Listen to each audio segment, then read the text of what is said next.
Dear students, welcome to the lecturer group. आज हम new 9th class physics PTB 2025 से chapter number 4 जो कि टर्निंग इफेक्ट ऑफ फोर्स के बारे में है, इसके शॉर्ट आंसर क्वेश्चंस को सॉल्व करेंगे। क्वेश्चन नंबर 1 है हमारे पास 4.1, जिसमें पूछा जा रहा है define like and unlike parallel forces. Book से अगर हम देखें तो हमारे पास पेज 81 है, 4.1 हेडिंग है like and unlike parallel forces. If the parallel forces are acting in the same direction, then they are called like parallel forces, and if their direction are opposite to one another, they are called unlike parallel forces. तो यहाँ पे आप देख सकते हैं कि ये F1 और ये F2 ये पैरेलल फोर्सेस हैं और सेम डायरेक्शन है। ठीक है, ये भी ऊपर को है और ये भी 90 के एंगल पे ऊपर को मूव कर रही है। और पैरेलल का क्या मतलब है कि किसी भी पॉइंट पे अगर आप देखेंगे तो दोनों में जो डिस्टेंस है वो सेम होगा।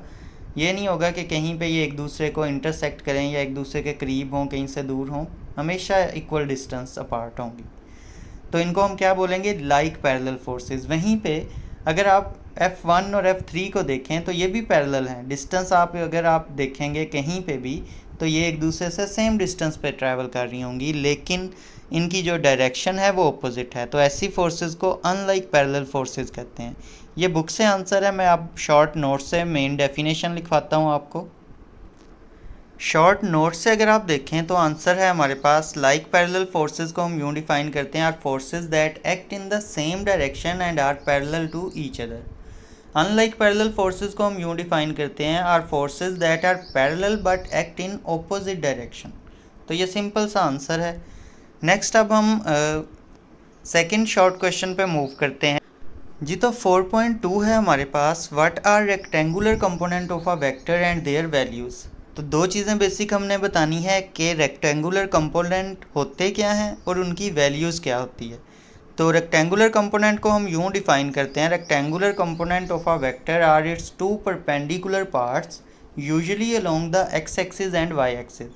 तो ग्राफ पे जैसा कि आपको पता है कि हम एक्स एक्सिस और वाई एक्सिस ड्रा करते हैं, ये हमारे पास वाई एक्सिस होता है और ये हमारे पास एक्स एक्सिस। ठीक है, तो ये वाई है, बिल्कुल इस पे हम जो है इन्हीं के अलोंग एक हम एक्स एक्सिस पे परपेंडिकुलर कंपोनेंट ड्रा करते हैं और 90 डिग्री पे, ठीक है, परपेंडिकुलर मीन 90 डिग्री, और 90 डिग्री पे वाई एक्सिस पे एक पार्ट को ड्रा करते हैं। मैं आपको दिखाता भी हूँ जी। तो यहाँ पे बुक के अंदर ये ड्रा है, ये हमारे पास मेन फोर्स है, ये इसका एक्स एक्सिस पे, ये देखें एक्स एक्सिस है हमारे पास, एफ एक्स कंपोनेंट है, और वाई एक्सिस पे ऊपर की जानिब हमारे पास वाई कंपोनेंट है, और इन दोनों के दरमियान जो एंगल है वो 90 डिग्री है। तो इस तरह से ये रेजोल्यूशन की जाती है वेक्टर की जी। तो सेकंड पार्ट में ये पूछा जा रहा है कि वैल्यूज़ भी बताएं परपेंडिकुलर कंपोनेंट्स की। तो हॉरिजॉन्टल कंपोनेंट जो होता है हमारे पास अलोंग एक्स एक्सिस, उससे हम एफ कॉस थीटा उसकी वैल्यू होती है, और इसी तरह जो वर्टिकल कंपोनेंट होता है वाई एक्सिस पे, उसके लिए हमारे पास एफ साइन थीटा वैल्यू होती है। तो ये आप लोगों ने याद रखनी है। अब हम नेक्स्ट मूव करते हैं, हमारे पास 4.3 है, what is the line of action of a force. Line of action of a force से क्या मुराद है, the line of action of a force is an imaginary line along which the force act on a body. It passes through the point of application of the force and help in determining the torque और moment of force. तो basically line of action एक imaginary line है हमारे पास, जिस पे जो है force act कर रही होती है। बुक से अगर आप इसकी डेफिनेशन देखना चाहते हैं तो यहाँ पे गिवन है 82 पेज पे, ये येलो लाइन में, the line along which force act is called line of action of the force. इसी के साथ साथ एग्जांपल्स आप देखना चाहते हैं तो पहली एग्जांपल हमारे पास यहाँ पे मौजूद है, ये फोर्स है हमारे पास, ठीक है, और ये एक इमेजिनरी लाइन, ये डॉटेड लाइन जो है लाइन ऑफ एक्शन को डिस्प्ले करवा रही है कि इस लाइन पे जो है वो फोर्स एक्ट कर रही है। इसी तरह एक और एग्जांपल जो है वो नीचे गिवन है, उसको भी मैं दिखा देता हूँ। तो यहाँ पे अगर आप देखें तो ये एक इमेजिनरी लाइन है, ठीक है, ये डॉटेड लाइन, इस पे ये फोर्स जो है वो एक्ट कर रही है। तो वो इमेजिनरी लाइन जिस पे फोर्स एक्ट कर रही होती है उसे हम क्या बोलते हैं, लाइन ऑफ एक्शन।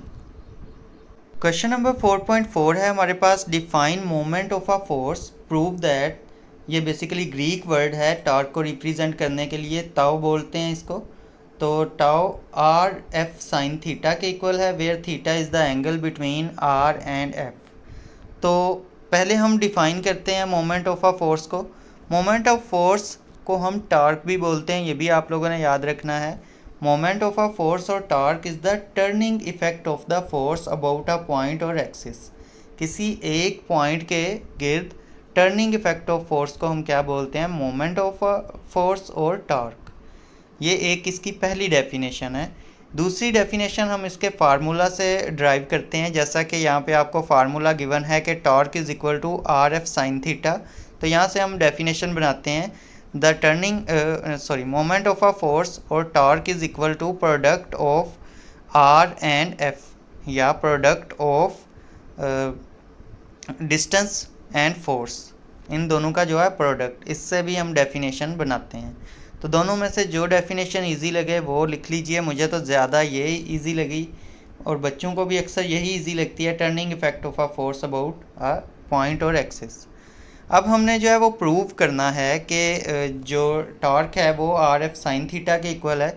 तो मैं यहाँ पे एक कंडीशन या एक छोटा सा एग्जांपल ड्रा करता हूँ जी। तो यहाँ पे आप देख सकते हैं कि ये हमारा जो है एक्सिस ऑफ रोटेशन है, और ये हमारे पास आर है। ठीक है, आर क्या होता है? बेसिकली ये आर्म होती है, मोमेंट आर्म भी बोलते हैं इसको। ये लेंथ होती है या डिस्टेंस होता है from the pivot point to the where force is applied. तो यहाँ से लेके यहाँ तक जो डिस्टेंस है इसको हम क्या कंसीडर करते हैं? आर। तो यहाँ पे मैं आर मेंशन कर देता हूँ। ये हमारे पास फोर्स है, ठीक है। और फोर्स के आपको पता है दो कंपोनेंट होते हैं, एक एफ एक्स कंपोनेंट होता है और एक एफ वाई। यहाँ पे अगर आप देखें तो एफ एक्स कंपोनेंट जो है वो मैं इस साइड को लेट से ड्रा कर देता हूँ, यहाँ तक, यहाँ से आगे एफ एक्स कंपोनेंट है, ठीक है। अब एफ एक्स कंपोनेंट जो है वो हम क्यों नहीं टॉर्क में कंसीडर करते? वो इस वजह से नहीं कंसीडर करते कि ये पैरेलल होता है एक्सिस ऑफ रोटेशन के। तो यहाँ पे अगर हम कोई फोर्स लगाएंगे, मतलब इस साइड को हम जितनी भी फोर्स लगा लें, क्या कोई टर्निंग इफेक्ट आएगा? टर्निंग इफेक्ट नहीं होगा। ये वाली टर्न तो इसी सूरत में हो सकती है, या हम इस साइड को फोर्स लगा दें तो ये जो है ये घूमना स्टार्ट कर देगी आर्म, या ऊपर को लगा दें, इस साइड को हम जितना भी खींच लें ये एक्सिस ऑफ रोटेशन से रोटेट नहीं करेगा, कोई गोल गोल मूवमेंट आपको नज़र नहीं आएगी। तो इट्स मीन कि जब भी आप टॉर्क को कंसीडर करते हैं तो आर एफ वाई को कंसीडर करेंगे, यानी वाई कंपोनेंट तो फोर्स का कंसीडर होता है, एक्स कंपोनेंट पैरेलल होता है, इस वजह से वो कंसीडर नहीं करेंगे। अब अभी ऊपर हम पढ़ के आए थे कि जो एफ एक्स कंपोनेंट है उसको हम रिप्रेजेंट करते हैं कॉस थीटा से, और जो वाई कंपोनेंट है उसे हम साइन थीटा से रिप्रेजेंट करते हैं। तो अभी हम वाई कंपोनेंट जो वाई एक्सिस पे है उसको देख रहे हैं, तो इसके साथ साइन थीटा आता है, इसका एंगल जो है वो साइन थीटा से हम जो है वो मेंशन करते हैं। तो दैट्स वाई अब हम यहाँ पे टॉर्क को लिख सकते हैं equal, torque is equal to R, ये हमारे पास आर आ गया, और एफ फोर्स जो लग रही है, और क्योंकि वो वाई कंपोनेंट वाली फोर्स को हमने कंसीडर करना है, वो टॉर्क प्रोड्यूस कर रही है, एक्स कंपोनेंट वाली टॉर्क प्रोड्यूस नहीं करती। तो that's why F sine theta साथ हम मेंशन करेंगे कि वाई कंपोनेंट साइन थीटा से डिस्प्ले करवाया जाता है। अब हम नेक्स्ट मूव करते हैं। ये तो नेक्स्ट है हमारे पास 4.5, इसमें कहा जा रहा है with the help of a diagram show that the resultant force is zero but the resultant torque is not zero. तो बुक से इसका डायग्राम भी बनी हुई है, वहीं से इसका आंसर एक्सप्लेन कर देता हूँ। बुक से अगर आप फिगर 4.9 देखें पेज 84 पे, तो यहाँ पे आपको नज़र आ रहा है कि ये एक बॉडी है हमारे पास, ये इसका एक्सिस ऑफ रोटेशन है। एक आर हमारे पास यहाँ पे है, एक आर गिवन यहाँ पे है। दो फोर्सेस इस पे एक्ट कर रही हैं, ये फोर्स 2 है और ये फोर्स 1 है। अगर आप देखें तो ये दोनों फोर्सेस एक दूसरे के पैरेलल हैं, लेकिन अगर इन डायरेक्शन देखें तो ऑपोजिट है। तो अगर हम इनका सम करेंगे तो ऑपोजिट डायरेक्शन है और सेम फोर्सेस हैं इक्वल मैग्नीट्यूड की, जिसकी वजह से लेट्स से 10 की ही ये फोर्स है, 10 की ये फोर्स है, इनको अगर हम ऐड करेंगे तो ऑपोजिट डायरेक्शन की वजह से एक को नेगेटिव देना पड़ेगा, एक को पॉजिटिव। तो दोनों जो हैं वो एक दूसरे से कैंसिल आउट हो जाएंगी और नेट फोर्स ज़ीरो आ जाएगी हमारे पास। वहीं पे नेट फोर्स तो ज़ीरो आ रही है, लेकिन स्टिल इनकी पोजीशन डिफरेंट है, एक इस साइड पे है और एक यहाँ पे है। कपल की कंडीशन आपने एक्सप्लेन करनी है, जिसकी वजह से जो फोर्स है वो क्या प्रोड्यूस कर रही है, टर्निंग इफेक्ट। ये वाली फोर्स जो है इसको टर्न कर रही है इस साइड से, मतलब इसको एंटी क्लॉकवाइज जो है वो मूव करवा रही है, तो एंटी क्लॉकवाइज इसको जो है वो रोटेट करवा रही है इस साइड को, क्लॉक के अगेंस्ट। वहीं पे ये वाली फोर्स जो है वो इस साइड को रोटेट करवा रही है। तो ये दोनों फोर्सेस मिलके इसके अंदर एक रोटेशन काज कर देंगी, जिसकी वजह से ये मूव करना शुरू कर देगा इस तरह से। ठीक है, तो ये जो मूवमेंट है सर्कुलर मोशन के तौर पे ये आपको नज़र आना शुरू हो जाएगी इस जी। तो इसको कपल को जो है वो आप ऑब्ज़र्व कर सकते हैं अपनी डेली लाइफ में व्हीकल्स के स्टीयरिंग के अंदर। ठीक है, स्टीयरिंग के अंदर हम इसी तरह जो है स्टीयरिंग पर फोर्स लगाते हैं। तो ये आपके पास एक एग्जांपल है जी। तो आंसर में आपने एक तो ये वाली पिक्चर ड्रा कर देनी है। ठीक है, बहुत इजी सी पिक्चर है। उसके बाद आपने ये दो स्टेटमेंट भी साथ लिख देनी है कि समेशन एफ यानी सम ऑफ ऑल फोर्सेस अगर हम देखें तो नेट फोर्स यहाँ पे ज़ीरो है, summation F is equal to zero. वहीं पे समेशन टी की बात करें तो टॉर्क यहाँ पे प्रोड्यूस हो रहा है, यहाँ पे आपने लिखना है summation T is not equal to zero. तो फोर्सेस जो हैं वो तो अगर सम करें तो ज़ीरो के इक्वल हैं, लेकिन टॉर्क स्टिल प्रोड्यूस हो रहा है। तो जस्ट आपने इतना सा यहाँ पे एक्सप्लेन करना है इसके आंसर को जी। तो 4.6 है अब हमारे पास। इसमें पूछा जा रहा है identify the state of equilibrium in each case in the given figure below. तो यहाँ पे अगर आप ए वाली शेप को देखें तो ये कोन है जिसकी बेस जो है काफ़ी ब्रॉडर है। ठीक है, और सर्कुलर बेस है। तो इट्स मीन के ये स्टेबल इक्विलिब्रियम में है, इसका सेंटर ऑफ ग्रेविटी भी लो है, बेस भी ब्रॉडर है। ठीक है, तो ये एक जो है वो स्टेबल इक्विलिब्रियम के अंदर है। इसको आप डिस्टर्ब करेंगे, यहाँ से थोड़ा सा मूव भी करवाएंगे तो वापस अपनी ओरिजिनल हालत में आ जाएगा। नंबर 2 पे अगर आप देखें तो ये हमारे पास बॉल जो है उसको बड़ी मुश्किल यहाँ पे रोका गया है। ठीक है, बैलेंस किया गया है। अगर थोड़ा सा भी इसको डिस्टर्ब किया गया तो ये या तो अगर इस साइड से फोर्स लगी तो इस साइड को आ जाएगा, अगर इस साइड से फोर्स लगी तो इस साइड को आ जाएगा। मतलब ये यहाँ पे स्टेबल नहीं है बिल्कुल भी, ये एक अनस्टेबल इक्विलिब्रियम की एग्जांपल है।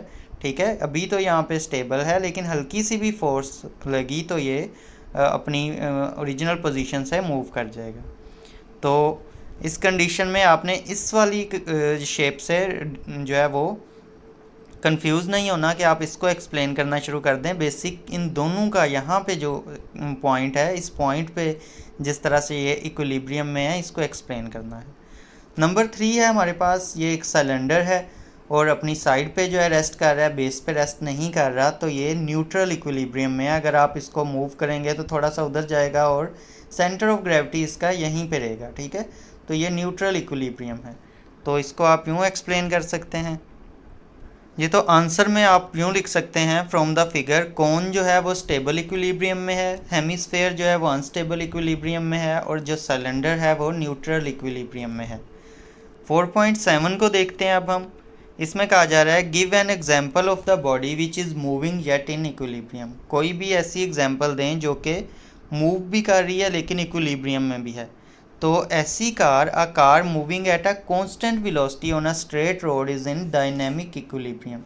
तो ऐसी कार जो कि एक कांस्टेंट स्पीड, ऐसी स्पीड जो कि चेंज नहीं हो रही, एक ही स्पीड है, 20 की है लेट से, तो 20 की स्पीड पे ही मूव करती जा रही है स्ट्रेट रोड पे, तो उसको हम कहेंगे कि वो moving yet in equilibrium, move भी कर रही है लेकिन इक्विलिब्रियम में भी है। और ये एक डायनेमिक इक्विलिब्रियम की एग्जांपल है। स्टैटिक में वो चीज़ें आ जाती हैं जो रेस्ट में हों। तो moving but the net force on it is zero. Next अगर हम देखें तो 4.8 है हमारे पास। इसमें पूछा जा रहा है define centre of mass and centre of gravity of a body. किसी बॉडी का सेंटर ऑफ मास और सेंटर ऑफ ग्रेविटी दोनों को डिफाइन करें। तो centre of mass is the point where the whole mass of a body appear to be concentrated. जहाँ पे ऐसा पॉइंट है बॉडी का जहाँ पे बज़ाहिर लगता है कि पूरी बॉडी का मास यहाँ पे उसकी फ़ोर्स लग रही है या यहाँ पे वो कंसनट्रेटेड है। सेंटर ऑफ ग्रेविटी की बात करें is the point through which the weight of a body act vertically downward regardless of orientation of the body. Basic जो सेंटर ऑफ ग्रेविटी है वो ये है कि ये वेट किसी बॉडी का वेट जो है वो वर्टिकली डाउनवर्ड किस पॉइंट से एक्ट कर रहा है, ठीक है, कौन सा मेन पॉइंट है जहाँ से वो वर्टिकली डाउनवर्ड वेट एक्ट कर रहा है regardless of orientation of the body.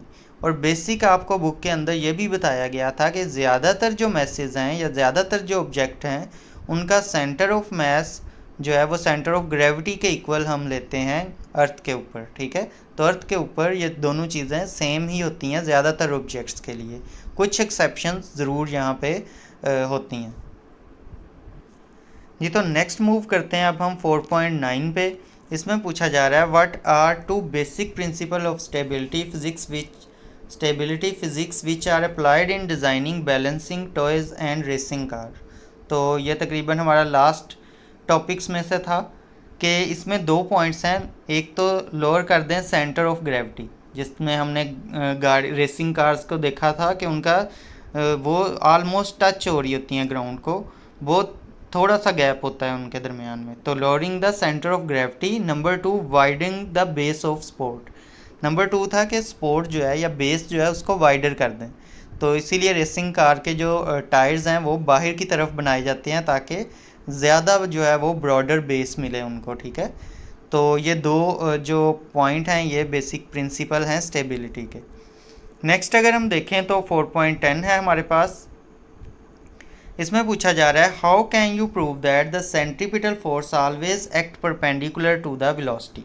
किस तरह से आप ये प्रूव कर सकते हैं कि जो सेंट्रीपिटल फोर्स है वो हमेशा एक्ट करती है परपेंडिकुलर टू द वेलोसिटी। मतलब इसमें यह है कि जैसे हमने एग्जांपल भी एक पढ़ी थी कि अगर कोई बच्चा जो है वो एक स्टोन को रस्सी के थ्रू जो है वो रोटेट कर रहा है इस तरह सर्कल के अंदर, प्रॉपर सर्कल नहीं है लेकिन ये सर्कल ही समझना है, तो हर जगह पे एक टेंजेंट के तौर पे जो है वो फोर्स लग रही है, ठीक है। टेंजेंट मतलब सर्कल को एक ही पॉइंट पे वो टच हो रही है। तो ये इस तरह से 90 डिग्री पे परपेंडिकुलर जो है वो हर बार वेलोसिटी आपको कहीं पे भी अगर आप इसको देखेंगे, यहाँ पे देखेंगे तो भी परपेंडिकुलर है, यहाँ पे देखेंगे तो भी, कहीं से भी रस्सी कटेगी तो जहाँ से वो कटेगी उसके परपेंडिकुलर डायरेक्शन में वो चीज़ मूव करेगी जो कि रस्सी के साथ बांधी है।